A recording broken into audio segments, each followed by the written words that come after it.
बिस्मिल्लाहिर्रहमानिर्रहीम। अस्सलाम को व्यूवर्स, न्यूज एंड व्यूज के साथ मैं हूं Faizan Bangash. Viewers, senate election 2021 का मरहला मुकम्मल हो गया है।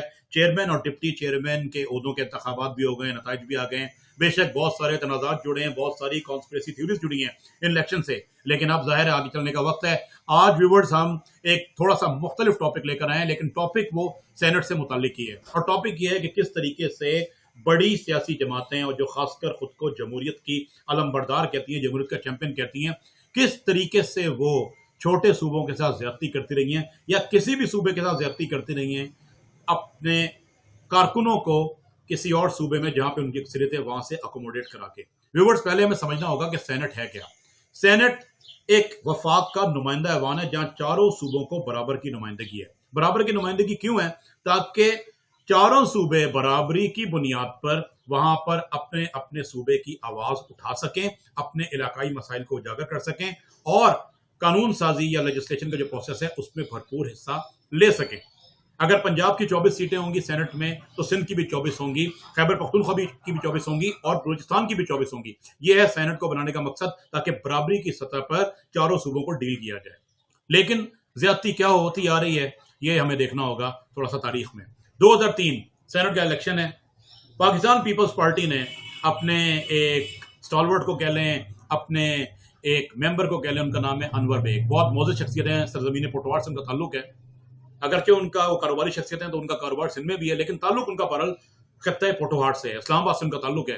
पीपल्स पार्टी ने उनको वहां से उठाया और उनको सिंध में अकोमोडेट कर दिया और सिंध में वो सेनेटर जीत गए।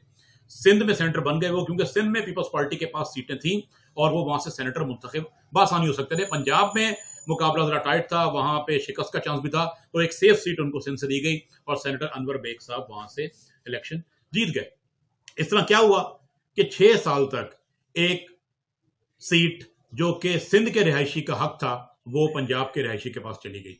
वो यहां पर आकर उन्होंने इलेक्शन में सब लिया होगा, लेकिन जाहिर है हक वो सिंध का था, मिला नहीं सिंध को, और वो पंजाब से एक सेनेटर आए और पंजाब से एक मेंबर आए और सिंध में आकर अकोमोडेट हो गए। यही हाल हमने देखा 2009 में। रहमान मलिक अपनी मुलाजमत के दिनों से पीपल्स पार्टी की क़यादत के खासे करीब हैं, फिर पीपल्स पार्टी के में वो शामिल भी हुए, पीपल्स पार्टी के लीडरशिप के वो करीब आए।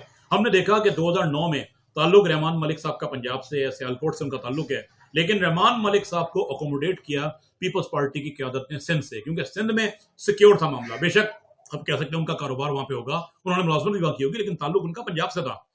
बहरहाल 6 साल के लिए सिंध के जो एक शहरी की सेनेटरशिप का हक था वो पीपल्स पार्टी ने पंजाब के अपने सेनेटर, अपने कारकुन को दे दिया। इस तरह सिंध, जो कि पीपल्स पार्टी का बेस कैंप है, एक ज्यादती हुई सिंध के साथ।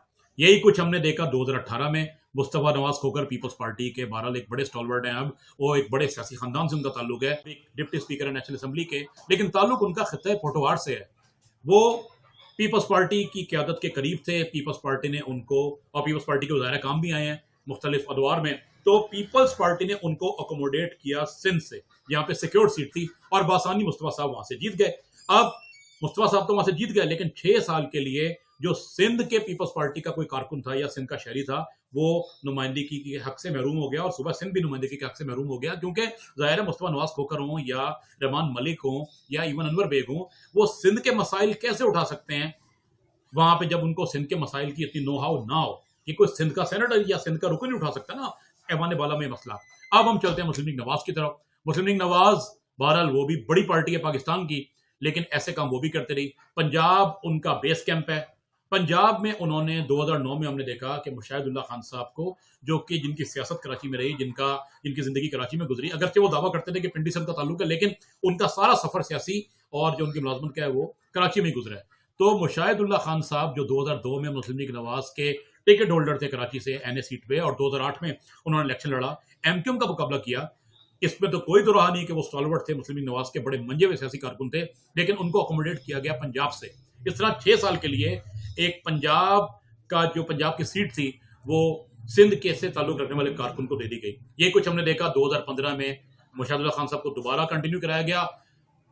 निहाल हाशमी, जो कि मुस्लिम लीग नवाज के मंजे हुए कारकुन रहे, बहरहाल बाद में ताल्लुकात उनके थोड़े खराब हुए मुस्लिम लीग नवाज की क़यादत से, उनको अपनी सेनेटरशिप से भी हाथ धोना पड़ा, लेकिन निहाल हाशमी उनका ताल्लुक कराची से, मलीर से उनका ताल्लुक, वो मुस्लिम लीग नवाज की टिकट पे इलेक्शन भी लड़ते रहे कराची से, उनको 2015 में अकोमोडेट किया गया पंजाब से, वो जीत गए इलेक्शन, लेकिन बहरहाल एक सूबे के साथ ज्यादती हो गई, क्योंकि यहां पर अगर मकामी किसी शख्स को या मकामी कारकुन को सेनेट में लाया जाता तो सूबे की आवाज मौसर तरीके से उठाई जा सकती है। ज़ाहिर निहाल हाशमी साहब पंजाब का मुकदमा तो नहीं लड़ सकेंगे सिंध से ताल्लुक होकर। इस तरीके से हमने देखा सलीम ज़िया साहब का throughout career, political career Karachi में रहा। वो 4 मरतबा लोकल बॉडी के मेंबर रहे। उसके बाद 1997 का इंतखाब उन्होंने मुस्लिम लीग नवाज के टिकट में कराची से जीता और फिर वो वजीर कानून रहे सिंध में। उसके बाद 2008 में वो इलेक्शन कॉन्टेस्ट किया उन्होंने, लेकिन वो लूज कर गए। तो 2015 में उनको उनकी क्यादत ने सिंध से लाकर पंजाब की सीट पे अकोमोडेट किया। अपने कारकुन को तो उन्होंने अकोमोडेट कर दिया, लेकिन विवर जो सेनेट के पीछे असल मकसद है कि हर सूबे की बराबरी हो, वो बराबरी का मकसद, वो जो सेनेट को बनाने का मकसद है, वो तो फौत हो जाता है जब आप दूसरे सूबे से किसी शहरी को या कारकुन को उठा के किसी और सूबे में अकोमोडेट करें, तो वो किस तरीके से उस सूबे का मुकदमा लड़ेगा जहां से उसका ताल्लुक ही नहीं है। इस तरह वो जो बराबरी का एक कॉन्सेप्ट है सेनेट में, वो भी खत्म हो जाता है। तो सियासी पार्टियां ऐसा करते रही हैं। एमक्यूएम का भी नाम आता है, बैरिस्टर मोहम्मद अली सैफ, खैबर पख्तूनख्वा से उनका ताल्लुक है। बड़ी वो का बहुत मुतल्लिल आवाज है वो सेनेट की। हमने उनको कई बार सेनेट में बड़ी अच्छे तरीके से मुकदमा लड़ते देखा है, मुख्तलिफ अदवार में, ऐवान बाला में उनकी आवाज गूंजती है। लेकिन उनको टिकट मिली जब उन्होंने एमक्यूएम ज्वाइन की, तो वो एमक्यूएम के टिकट पे सेनेटर मुंतखब हुए और एमक्यूएम के सारे वोट सिंध में थे। तो एमक्यूएम को खैबर पख्तूनख्वा से एक रुकन को लाकर सिंध से अकोमोडेट करना पड़ा। इस तरह हमने देखा व्यूवर्स के ये सियासी पार्टियां, ये जो इसे कह सकते हैं कि बैलेंस को डिस्टर्ब करती रही हैं खुद, लेकिन और खुद वो जमहूरियत का नाम लेती हैं। अभी तक इस मामले पे किसी सियासी पार्टी की कोई राय सामने नहीं आती, क्योंकि वो समझते हैं, उनकी क़यादत कि हमारे पास और कोई चारा नहीं है, हमने तो अपने कारकुनों को अकोमोडेट करना है। लेकिन जो सेनेट के पीछे असल मकसद है, फिर वो मकसद हासिल नहीं होता और वो मकसद डिस्टर्ब होता है बड़ा सीरियसली। तो इस बात को गौर करना पड़ेगा। इन इलेक्शन में अफनानुल्लाह हमें नजर आए जो मुशर्रफ साहब के साहबजादे हैं, लेकिन बहरहाल उनका भी वो सियासत में नौवारिद हैं और बहुत मुमकिन है कि वो उन पे शायद ये चीज़ लागू ना हो, क्योंकि पंजाब से भी उन्होंने काफ़ी टाइम अपना स्पेंड किया यहाँ पे।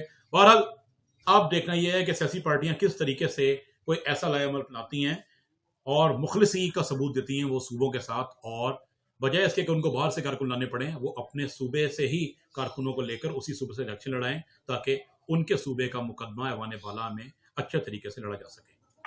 Thank you viewers, thanks for watching the video viewers. Please subscribe the video, like it, share it, and you are free to express your views. Thank you.